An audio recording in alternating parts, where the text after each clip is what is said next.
విద్యా వ్యవస్థ 3 గంటల పరీక్ష పెట్టి అదే ఫైనల్ అంటుంది. వాడికి అప్పుడు వాంతులు, ఊరేచనాలు ఉండొచ్చు, తలనొప్పి ఉండొచ్చు, కడుపు నొప్పి ఉండొచ్చు. వాడు ఎగ్జామ్ పెర్ఫార్మెన్స్ ఏం చేస్తాడు? మనం ఎల్‌కేజీ నుంచి 10థ్ క్లాస్ దాకా పెట్టి ఆ బేస్డ్‌గా ఒక 50% వాడికి మార్కులేయండి, 50% వీటికి మార్కులేయండి. అంతే తప్పితే 10థ్ క్లాస్ కామన్ ఎగ్జామ్ వాడు 3 గంటలు రాసింది, వాడు ఏదో మూడ్‌లో ఉండి రాసింది, వాడు సిక్ అయ్యి రాసింది, వాడు డిప్రెషన్‌లో ఉండి రాసింది, వాడు ఆ కుటుంబంలో వాళ్ళ ఆత్మీయులు ఎవరైనా ముసలోళ్ళో, అమ్మమ్మో, నాయనమ్మో, తాతయ్యో, ఇంకో తాతయ్యో లేకపోతే ఎవరో చనిపోతేనో ఆ మూడ్‌లో వెళ్ళి రాసింది. అది ప్రజ్ఞా పరీక్షలకి, సామర్థ్యానికి, టాలెంట్‌కి ఇవాళ కొలమానం చేస్తా ఉన్నారు. మార్కులే ఎజెండాగా వెళ్తూ ఉంది. ఇది అంత మంచిది కాదు. ఇవాళ స్వతంత్రం వచ్చిన తర్వాత విద్యా విధానం మారాల్సిన అవసరం ఉంది. రాధాకృష్ణ కమిషను, కొఠారి కమిషను, ఇంకా అనేక కమిషన్లు వచ్చినా కూడా జాతీయ విద్యా విధానంలో కొన్ని మార్పులు వచ్చినా రావట్లేదు. బిడ్ బ్యాంకులు, గెస్ట్ పేపర్లు, మోడల్ ఆన్సర్లు, మార్కులు, ఈ గ్రేడ్లు, ర్యాంకులు, ఫస్టులు, జిల్లా ఫస్టులు, స్టేట్ ఫస్టులు, ఐఐటి ఫస్టులు, ట్రిపుల్ ఐటీ ఫస్టులు, బిట్స్ పిలారీ ఫస్టులు, ఇదే కథ నడుస్తూ ఉంది. ఆ సీట్లు సాధించడం. సో మరి ఎటువైపు తీసుకెళ్తా ఉన్నారు ఎగ్జామ్స్ పెట్టుకొని పిల్లల్ని వేయాలనేది అడుగుతూ ఉన్నాం. సో ఎటువైపు వెళ్తా ఉన్నాం మనం? పిల్లల్లో మానసిక ఒత్తిడి, ఆత్మహత్యల దాకా వెళ్తా ఉంది. ఆందోళన, నిరాశ, నిస్పృహలు, మానసిక ఒత్తిడి. అసలు విద్యార్థులకు సంబంధించి సృజనాత్మకత, అన్వేషణాత్మకత, జిజ్ఞాస, వాటిని ముందుకెళ్లే పరీక్షలు. పరీక్షలు అంటే భయపడే పరిస్థితికి వచ్చేసింది.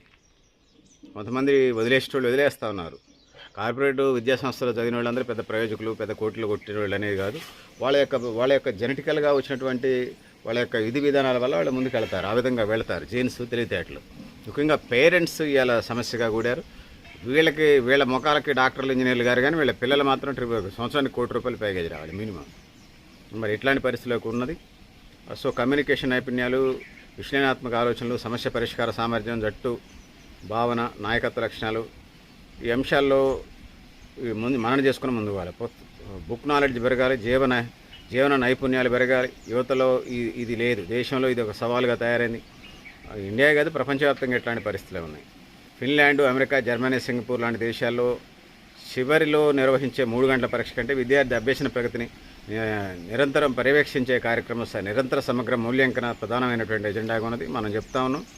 Germany, Singapore, Finland, America. So ఈ విధానాన్ని మళ్ళీ చెప్తున్నాను. ఫిన్లాండ్, అమెరికా, జర్మనీ, సింగపూర్ లాంటి దేశాలు నిరంతర సమగ్ర మూల్యాంకన, ఇది ప్రధానంగా ఎజెండాగా రావాల్సిన అవసరం ఉన్నది. సో పరిశోధనలు, ప్రజెంటేషన్లు, ప్రాక్టికల్ సమస్యలు, పరిశ్రమలతో అనుసంధానమైన నైపుణ్యాలు, వాటిని బేస్ చేసుకుని ముందుకెళ్ళాలి.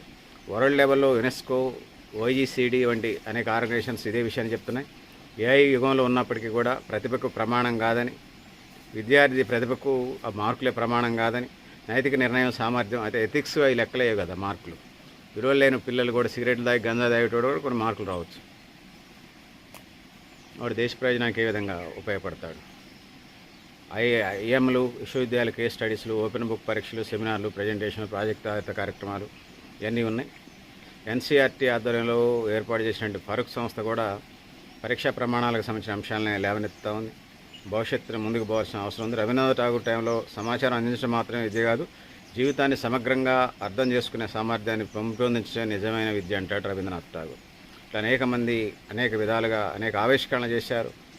రోల్ నెంబర్ కాకుండా ఒక వ్యక్తి సంపూర్ణ వ్యక్తిత్వం గల మనిషిగా చూడగలిగినప్పుడే అది నిజమైనటువంటి విద్య అనేది తెలియజేసుకుంటూ, సో పెద్దల మిత్రులు ఇది పరిస్థితి. మీరు కూడా మీ అభిప్రాయాలను కామెంట్ బాక్స్ రాయని తెలియజేస్తూ, నేను గరిడేపల్లి సత్యనారాయణ, మీ లక్ష్యార్పణ.